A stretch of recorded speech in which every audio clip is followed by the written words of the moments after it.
আল্লাহ কোরআনে বলেন ইন্নামাল মুমিনুনা আল্লাযীনা ইযা যুকিরাল্লাহু ওয়াজিলাত কুলুবুহুম ওয়া ইযা তুলিয়াত আলাইহিম আয়াতুহু যাদাতহুম ঈমানা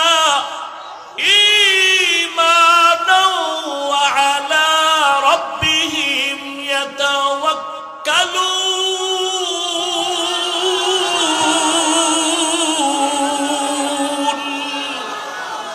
আল্লাহ তাআলা বলেন মুমিনের গুণ কি?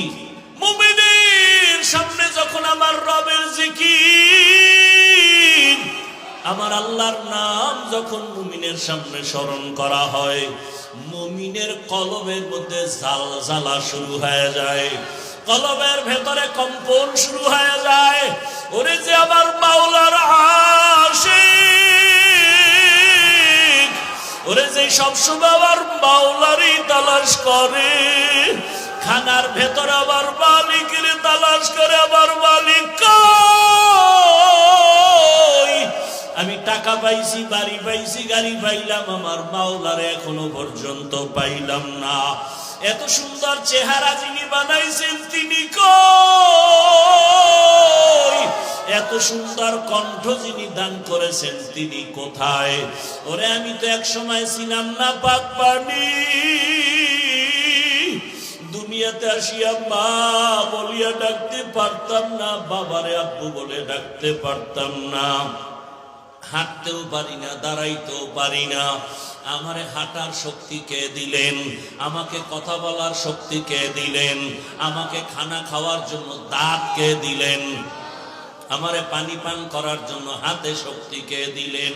হাঁটার জন্য পায়ে শক্তি কে দিলেন?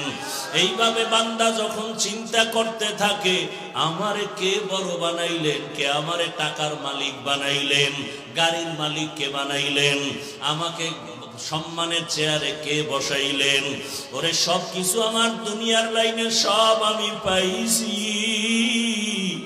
আমার চলার জন্য পানির দরকার, বাতাসের প্রয়োজন, সূর্যের আলো, চাঁদের আলো, জমিনের ফসল, গাছের ফল সব পেয়েছি। আমার সন্তান, আমার বাড়ি, আমার গাড়ি, আমার স্ত্রী, আমার সব যত প্রয়োজন আমি সব পেয়ে গেলাম। আরে যিনি আমার এত কিছু দিছেন আমি তারে এখনো পর্যন্ত চিনতে পারলাম না। আমারে ঘুমের থেকে কে সজাগ করাইলেন? আমার এত সুন্দর স্বাস্থ্য কে দিলেন? আমারে বাড়ির মালিক, সন্তানের মালিক কে বানাইলেন?